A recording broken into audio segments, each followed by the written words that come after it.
അയ്യോ എന്റെ പോക്കറ്റ് എടുത്തേ വണ്ടി നിർത്ത്.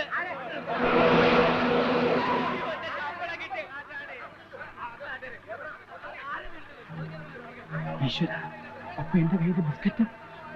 ആരും ബഹളം വയ്ക്കണ്ട, ബസ് പോലീസ് സ്റ്റേഷനിലേക്ക് വിടാം. പോലീസ് സ്റ്റേഷനിൽ പോയി ചെക്ക് ചെയ്യാന്നൊക്കെ പറഞ്ഞ എനിക്കിന്നൊരു ഒരു PSC ടെസ്റ്റ് ഉള്ളതാ, സമയമായി. പോലീസിന്റെ ടെസ്റ്റ് കഴിഞ്ഞിട്ട് വേറെ ടെസ്റ്റ് ചെയ്താൽ മതി. ആരെങ്കിലും എന്തെങ്കിലും പോക്കറ്ററിങ് കാണിച്ചതിന് നമ്മൾ എല്ലാവരും കൂടി ശിക്ഷ അനുഭവിക്കണമെന്ന് പറഞ്ഞാൽ സ്ത്രീകളും കുട്ടികളും ഉള്ളതാ, നമുക്ക് തന്നെ തപ്പാം. വാ വാ വാ, അതാണ് പറഞ്ഞത്. പോയിട്ട് ഓരോരുത്തർക്ക് ഓരോ കാര്യങ്ങളുള്ളതാ, ആദ്യം സാറിനെ തന്നെ ചെക്ക് ചെയ്യാം. എന്നെന്താ ചെക്ക് ചെയ്യുന്നത്? അതേ കുന്തം പോയ കുളത്തിനും തപ്പണമെന്നാ. മാറിയുന്നേ നിങ്ങൾ ചെക്ക് ചെയ്യുന്നത്? പോലീസ് മാത്രമല്ല, മനുഷ്യന് വിചാരിച്ചാലും കള്ളന്മാരെ കണ്ടുപിടിക്കാൻ പറ്റും, അതുകൊണ്ടാ. പിന്നെ എടുത്തിട്ടില്ല എന്തിനാ പഠിക്കുന്നത്? ഞാൻ ചെക്ക് ചെയ്യാം. ഞാൻ പറഞ്ഞ ഞാൻ കാര്യം പറഞ്ഞോട്ടെ, ഞാൻ കാര്യം പറഞ്ഞിട്ട്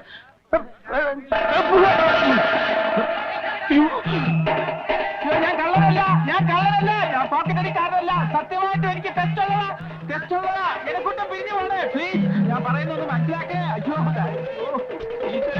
അയ്യോ വരല്ലേ, അയ്യോ ആരെങ്കിലും എത്തിക്കാൻ പോകണ്ടേ, അയ്യോ.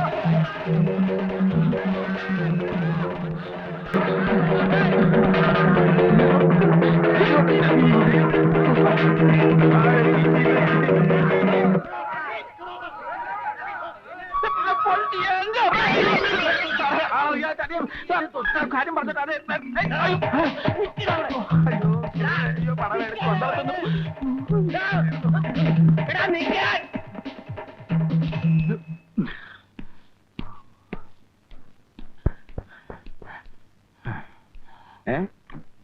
അത്രയ്ക്ക് ദാഹമുള്ളണ്ടാ.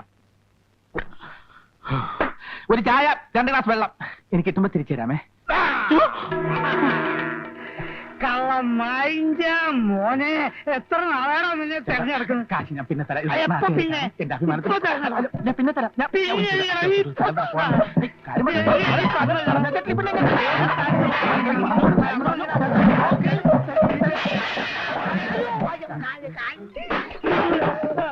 വിടൂല, ഇന്ന് വിടൂല. അവിടെ നിന്ന് എനിക്ക് പൈസ കുറച്ച് തരാം. എടാ പൈസ കുറച്ച് അവിടെ നിൽക്കേ. ഈ രീതിയിൽ നീ എങ്ങോട്ട് പോകാനാടാ? നീ ഹെലികോപ്റ്ററിൽ പറക്കാൻ. ആടാ നിന്നെ വിടൂലടാ.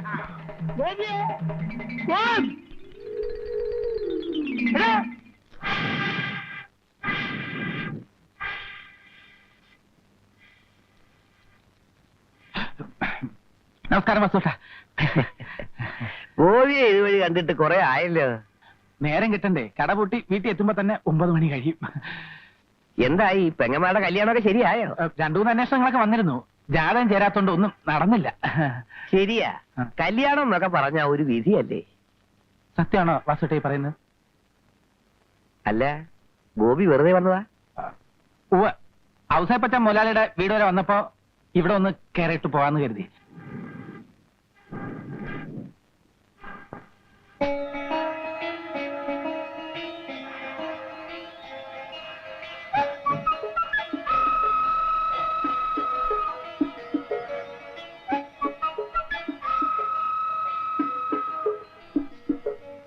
ഈ തീയിലിട്ട സ്വർണം കാണാൻ നല്ല ഭംഗിയല്ലേ? സാധാരണയായി വാസുട്ടൻ ഇവിടുന്ന് സ്വർണം ഒരുക്കി കൊടുക്കാറുണ്ടോ? എന്താ ഉരുക്കാൻ സ്വർണം ഉണ്ടോ കയ്യില്? അല്ല, നമ്മൾ ഈ പത്രത്തിലൊക്കെ വായിക്കാറില്ലേ, 2 കോടിയുടെ സ്വർണം പിടിച്ചു, 3 കോടിയുടെ സ്വർണം പിടിച്ചു എന്നൊക്കെ. ഇതൊക്കെ എങ്ങനെയാ വിറ്റ് കാശാക്കുന്നതെന്ന് ഒരെത്തും പിടിയും കിട്ടുന്നില്ല. ആവശ്യമില്ലാത്ത കാര്യം ഓർത്ത് എന്തിനാ ഗോപി തല ഉണ്ടാക്കുന്നേ? ഞാനും അത് തന്നെ ആലോചിക്കുന്നത്. ആവശ്യമില്ലാത്ത ഓരോ കാര്യങ്ങൾ ഓർത്ത് നമ്മളെന്തിനാ തല പുണ്ണാക്കാക്കുന്നത്?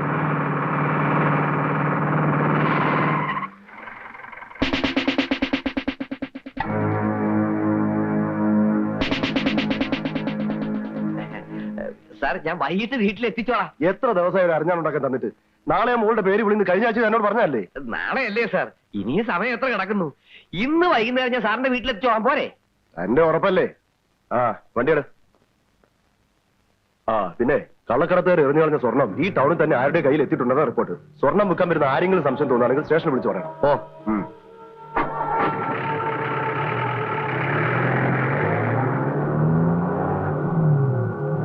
ചെക്കൻ അന്ന് രാത്രിയില് താമസിച്ചു വന്നപ്പോ മുതല് ഞാൻ ശ്രദ്ധിക്കുന്നതാ ഒരു മാറ്റം. മനസ്സിന് പിരിമുറുക്കുണ്ടാവും, വിഭ്രാന്തി ഉണ്ടാവും. ഗോവിന്ദേട്ടൻ വസ്തു കൊണ്ടുപോകുന്നുള്ള പേടിയും എല്ലാം ഉണ്ടാവും.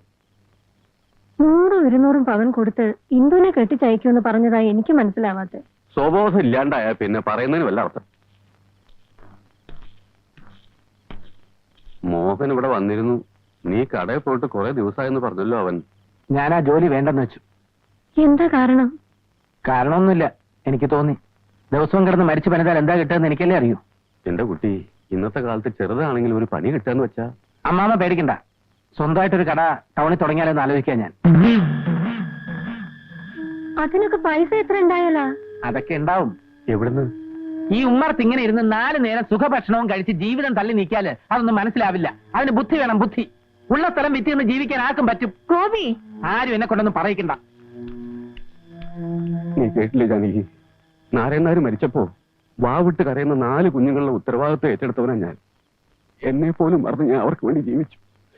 ഇപ്പൊ എനിക്ക് കിട്ടി അതിനുള്ള പ്രതിഫലം. നാരായണേട്ടൻ പറഞ്ഞ അടയാളങ്ങൾ വെച്ച് നോക്കുമ്പോ പ്രതി ഞാൻ വിചാരിച്ച ആള് തന്നെയാ.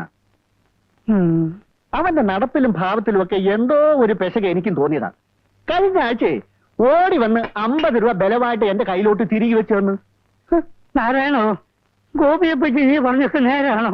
പിന്നെ നോണ പറഞ്ഞ് നിങ്ങളെ വിശ്വസിക്കേണ്ട വല്ല ആവശ്യം എനിക്കുണ്ടോ മേന്നെ? ആദ്യമൊക്കെ ചെറിയ ലക്ഷണം ഉണ്ടായിരുന്നുള്ളൂ, ഇപ്പൊ ദേഹോദരം തുടങ്ങിയിരിക്കണത്രേ. ഗോവിന്ദൻ നായർ തല്ലാൻ ചെന്നോ എന്തൊക്കെയോ പറയണ കേട്ടു. മനുഷ്യന്മാരുടെ സ്ഥിതി. ഗോപിക്ക് കൊടുത്ത മുതലും പലിശയൊക്കെ പോയി തന്നെ അല്ലേ മേന്നെ? കാശ് കിട്ടിയില്ലെങ്കിലും വേണ്ടിയില്ല, അവൻ വല്ല ദേവോത്തരം ഏൽപ്പിക്കുന്ന ആൾപ്പെടേണ്ട പേടി. അതുറപ്പാ. അയ്യോ, എന്റെ കാര്യത്തിനൊരു കുഴപ്പമില്ല. നാരായണേട്ടാ, എന്താ മുഖത്തൊരു വല്ലായ്മ? ഒന്നുമില്ല. മനസ്സിലായി. ഈ കടയൊന്ന് ഉഷാറാക്കണമെന്ന് പറഞ്ഞ് നാരായണേട്ടൻ പല പ്രാവശ്യം എന്റെ അടുത്ത് രൂപ കടം ചോദിച്ചിട്ടുണ്ടല്ലേ? ഞാൻ തന്നിട്ടില്ല. എന്നാ വിഷമിക്കണ്ട, ചോദിക്കാതെ തന്നെ ഞാൻ നാരായണേട്ടന് കുറച്ച് രൂപ തരാൻ പോവുക. എനിക്ക് കുറച്ച് ദിവസത്തെ സാവകാശം തരണം. അയ്യോ വേണ്ട ഗോപി, എനിക്ക് പണത്തിന്റെ ആവശ്യമില്ല. എന്നൊന്നും പറഞ്ഞാൽ പറ്റില്ല, ഞാൻ രൂപ തരും. ഗോപിക്ക് എന്തെങ്കിലും കുടിക്കാൻ? കുടിക്കാൻ എനിക്ക് പാല് തന്നെ ആയിക്കോട്ടോ. അയ്യോ, പണിക്കരേട്ടനോ? ഞാൻ ഈ വടയുടെ വില നിലവാരമൊക്കെ നോക്കുവായിരുന്നു. പിന്നെ പറഞ്ഞൊന്നും ഞാൻ മറന്നിട്ടില്ല. പട്ടണം, ഹൃദയം. ഇത് വെച്ചോ.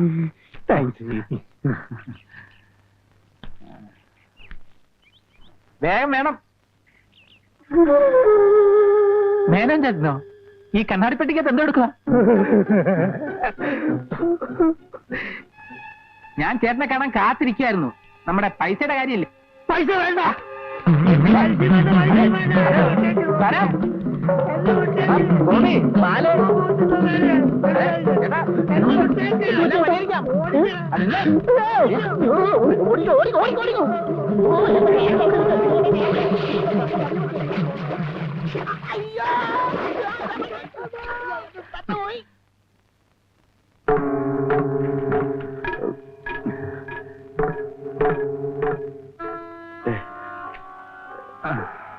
ഗോപി 2 ആഴ്ചത്തെ ലീവെന്ന് പറഞ്ഞ് പോയിട്ട് പിന്നെ കണ്ടേയില്ല.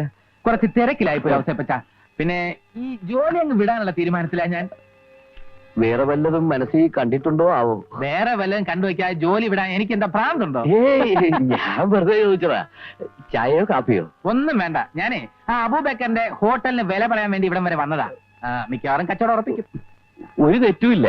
പക്ഷേ ആ ഹോട്ടലിനെ ഒരു തുണിക്കടയാക്കി മാറ്റാനാ എന്റെ പ്ലാൻ. എന്താ അവസരപ്പച്ചന്റെ അഭിപ്രായം? വളരെ നല്ല അഭിപ്രായം. മോനേട്ടാ, പറഞ്ഞൊക്കെ ഓർമ്മയുണ്ടല്ലോ, മാറ്റം ഉണ്ടാവരുത്. എന്നിട്ട് ഞാൻ കല്യാണത്തിന് തീർച്ചയായിട്ടും എത്തും, പറഞ്ഞ സമ്മാനമായിട്ട്. എന്നാ അപ്പൊ പറഞ്ഞല്ലേ? ശരി ശരി. അപ്പോ എന്റെ കടയുടെ ഓപ്പണിങ്ങിന് കാണാം എല്ലാരോടും. വരട്ടെ വരട്ടെ അവസരം.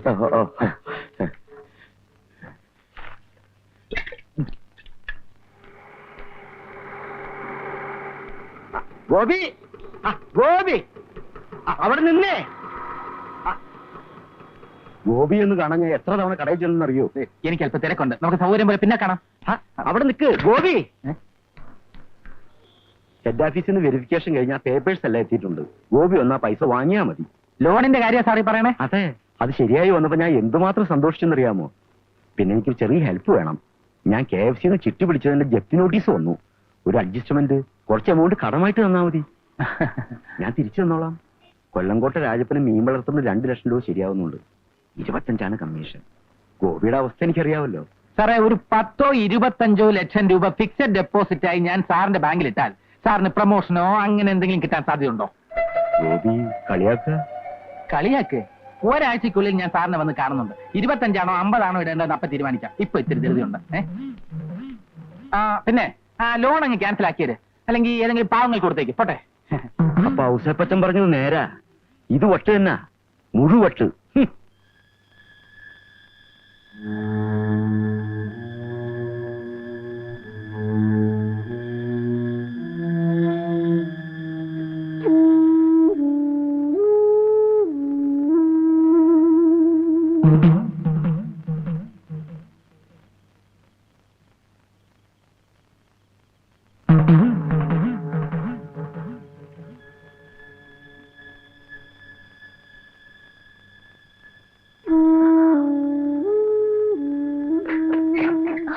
കുറച്ച് നേരമായി ഞാൻ കാണുന്നുണ്ട് നിങ്ങളുടെ ഈ കളികൾ. അവിടുന്ന് ഇവിടുന്നൊക്കെ എത്തി നോക്കാൻ വേണ്ടി മാത്രം ഇവിടെ ഇപ്പൊ എന്താ ഉണ്ടായത്? ഞങ്ങള് വെറുതെ മനുഷ്യനെ സ്വൈരായിട്ടൊന്ന് ഉറങ്ങാൻ കൂടി സമ്മതിക്കില്ല. വെച്ചാല്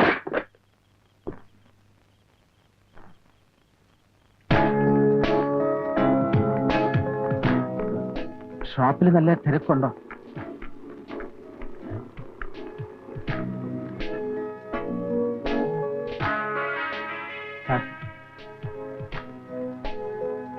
ഒരു കാര്യം സംസാരിക്കാനുണ്ടായിരുന്നു. സംസാരിക്കാം.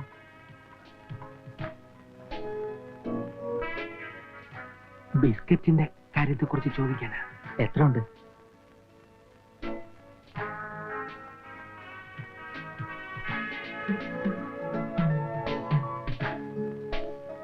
എത്രണ്ണം ഉണ്ട്? കയ്യിൽ തന്നെ ഉണ്ടല്ലോ അല്ലേ? അല്പം വെയിറ്റ് ചെയ്യും.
മുസ്തഫായിക്ക് നഷ്ടപ്പെട്ടത് കോടികളുടെ സ്വർണം മാത്രമല്ല, വർഷങ്ങളായി പടുത്തുയർത്തിയ മാത്തച്ഛനോടുള്ള വിശ്വാസ്യത കൂടിയാണ്.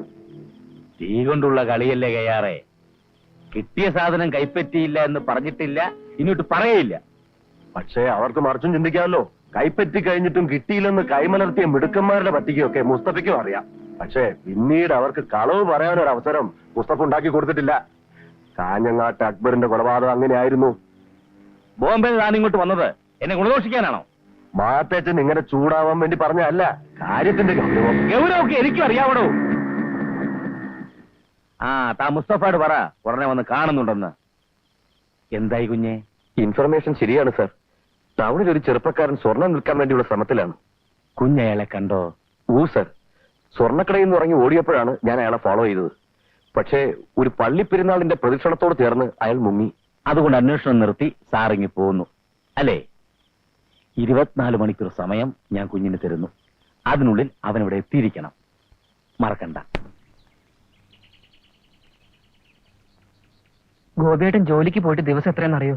മായെടുത്ത് പറഞ്ഞാലെങ്കിലും അനുസരിക്കുന്ന കരുതിയ അമ്മൻ ഇങ്ങോട്ട് അയച്ചത്. വീടും ജോലിയും മാത്രമേ നടന്ന ഗോപിയേട്ടനാ ഇപ്പൊ രാത്രി എത്തുന്നത് തന്നെ വളരെ വൈകിയ. ബാക്കിയുള്ളവരെങ്ങനെ കഴിയുന്നത് പോലും ഈട് അന്വേഷിക്കാറില്ല. എല്ലാരും പറയുന്നത് എന്തോ പറ്റിയിട്ടുണ്ടെന്നാ, പക്ഷെ അത് വിശ്വസിക്കാൻ പറ്റണില്ല. എന്തൊക്കെ കണക്കൂട്ടലുകളുണ്ട് മനസ്സിലെന്നാ എനിക്ക് തോന്നിയത്. അത് നടത്താൻ വേണ്ടിയുള്ള ശ്രമത്തിലായിരിക്കും. ഇന്ദു ചേച്ചിയെങ്കിലും വീട്ടിലെ അടുക്കളയിൽ രക്ഷപ്പെടുള്ളൂ ഓർത്ത് ഞാൻ സന്തോഷിച്ച. അതിനും സമ്മതിക്കില്ല ഗോപിയേട്ടൻ. വിജയന് ജോലിയൊന്നും ഇല്ലാത്തതുകൊണ്ടായിരിക്കും അത്. അനിയത്തിയെ നല്ലൊരാളെ ഏൽപ്പിക്കാനുള്ള ആഗ്രഹമാവും ഗോപിയേട്ടന്. മായെടുത്ത് അതുവഴി ഒന്ന് ഇറങ്ങോ? ഇറങ്ങാം. ഇത് അമ്മയെ ഏൽപ്പിച്ചാ മതി. വേണ്ട മായെടുത്ത്.